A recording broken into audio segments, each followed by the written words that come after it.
খুব সম্প্রতি পাকিস্তানের হাই কমিশনার মির্জা ফখরুল ইসলাম আলমগীরের সঙ্গে দেখা করেছেন। পাশাপাশি শাহবাজ শরীফ পাকিস্তানের প্রধানমন্ত্রী 2 দফা চিঠি দিয়েছেন বাংলাদেশের অন্তর্বর্তী সরকারের প্রধান ডক্টর ইউনূসকে, যে তারা বন্যার ব্যাপারে বাংলাদেশের পাশে আছে।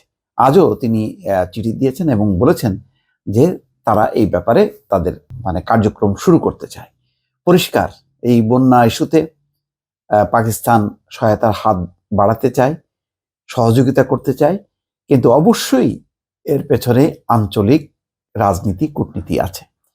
আর সেই বিষয়টি ভারতের কাছে স্পষ্ট হবার পর তাদের মধ্যে উদ্বেগ, উৎকণ্ঠা তৈরি হয়েছে এবং সেটি কোনো গোপন বিষয় না, প্রকাশ্যেই এসছে।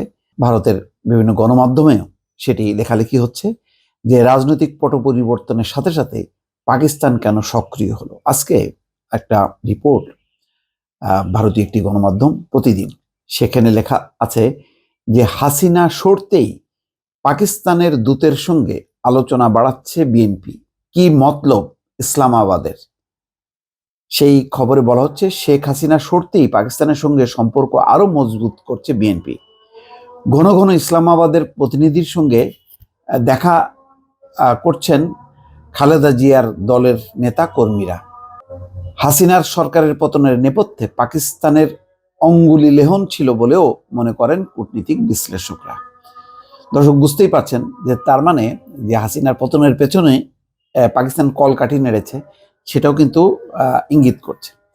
বাংলাদেশের সংবাদ মাধ্যম প্রথম আলোর সূত্রের খবর, শুক্রবার ঢাকার গুলশানে বিএনপির চেয়ারপারসনের কার্যালয়ে পাকিস্তানের হাইকমিশনার সৈয়দ আহমেদ মারুফ বিএনপি মহাসচিব মির্জা ফখরুল ইসলাম আলমগীরের সঙ্গে সাক্ষাৎ করেন।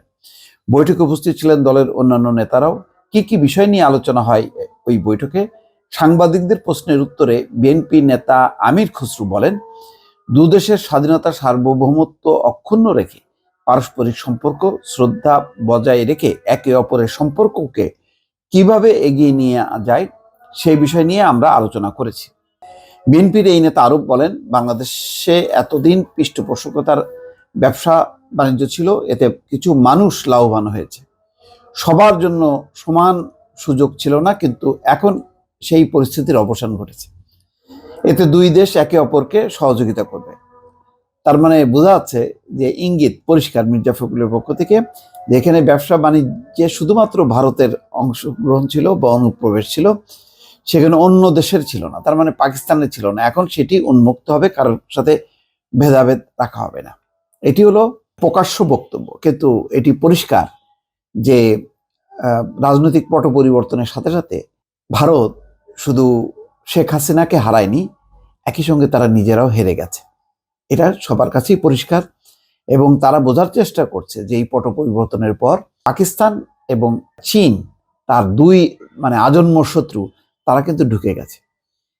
2 দিন আগে চীনের যে রাষ্ট্রদূত, তিনি দেখা করেছেন মির্জা ফখরুলের সঙ্গে এবং তার পাশে বসে বক্তব্যও দিয়েছেন।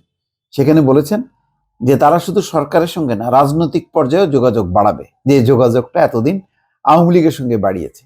তো এখন তারা বিএনপির সঙ্গে বাড়াবে। তো বিএনপির সঙ্গে বাড়ানোতে উদ্বেগ, উৎকণ্ঠা, কেননা ভারতের পছন্দের দল এবং সরকার হচ্ছে আওয়ামী লীগ। সেখানে বিএনপির প্রতি তাদের আগেও বিশ্বাস ছিল না, এখনো বিশ্বাস নেই, কিন্তু কিছুই করার নেই, কেননা গণ অভ্যুত্থানের মধ্য দিয়ে একটা সরকারের পরিবর্তন ঘটেছে। সেই পরিবর্তনটা একেবারেই অপ্রত্যাশিত ছিল, যেটি ভারত কখনো কল্পনাও করেনি।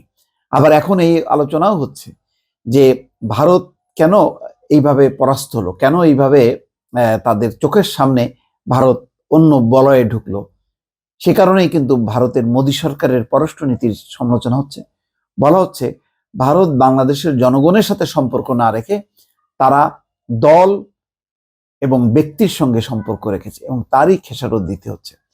ভারত যদি বাংলাদেশের জনগণের আকাঙ্ক্ষা বুঝতে পারত, তাহলে বাংলাদেশে একটি ভালো নির্বাচন, গণতান্ত্রিক নির্বাচন, সুষ্ঠু অবাধ নিরপেক্ষ নির্বাচনের ব্যাপারে পশ্চিমারা যেভাবে সক্রিয় ছিল, সেভাবে ভারতও তাদের পাশে এসে দাঁড়াতো। কিন্তু দেখা গেল ন্যাক্কারজনকভাবে ভারত পশ্চিমাদেরকে বাদ দিয়ে শুধুমাত্র তার আঞ্চলিক স্বার্থ, আঞ্চলিক নিরাপত্তা, এই কথা তুলে তারা মার্কিন যুক্তরাষ্ট্রকে কোণঠাসা করলো, তাদেরকে দূরে সরিয়ে রাখলো এবং বলল যে বাংলাদেশের বিষয়ে তারা দেখছে যে বাংলাদেশ চীনের বলয়ে ঢুকবে না। এই নিশ্চয়তা দিয়ে তারা বাংলাদেশের নির্বাচন তখনকার যেই ক্ষমতাসীন সরকার তাদের মতন করতে দিল এবং যা হওয়ার তাই হয়েছে। তারা তাদের মতন করে নির্বাচন করেছে, বিএনপি সহ বিরোধী রাজনৈতিক দলগুলো অংশ নেয়নি। এবং এই পরিস্থিতিটা বাংলাদেশের মানুষ ক্ষুব্ধ হলো এবং তারা বুঝতে পারলো যে ভারত আসলে জনগণের সঙ্গে নেই, ভারত কেবল মাত্র হাসিনা এবং আওয়ামী লীগের সঙ্গে আছে। এবং তারপরে তো এই 5-6 মাসের মাথায় যে গণঅভ্যুত্থান হলো, সেই গণঅভ্যুত্থানের মধ্য দিয়ে হাসিনা সরকার যখন উল্টে গেল, সাথে সাথে ভারতেরও পতন হলো। এখন অবশ্যই এখন যারা ক্ষমতায় আছেন অন্তর্বর্তী সরকার বা যারা ক্ষমতায় আসবে সেই বিএনপি, সবাই মোটামুটি নিশ্চিত যে নির্বাচন হলেই বিএনপি ক্ষমতায় আসবে বা বিএনপির সহযোগী অন্য যারা আন্দোলন করেছে কারোর কাছেই আর ভারতের গ্রহণযোগ্যতা নেই। ফলে এই অবস্থায় ভারত অত্যন্ত উদ্বিগ্ন হয়ে পড়েছে যে এই পরিস্থিতি তাদের কাছে কাম্য ছিল না যে হাসিনা সরকারের পতনের পর পাকিস্তান এবং চীন এইভাবে ঢুকে পড়বে।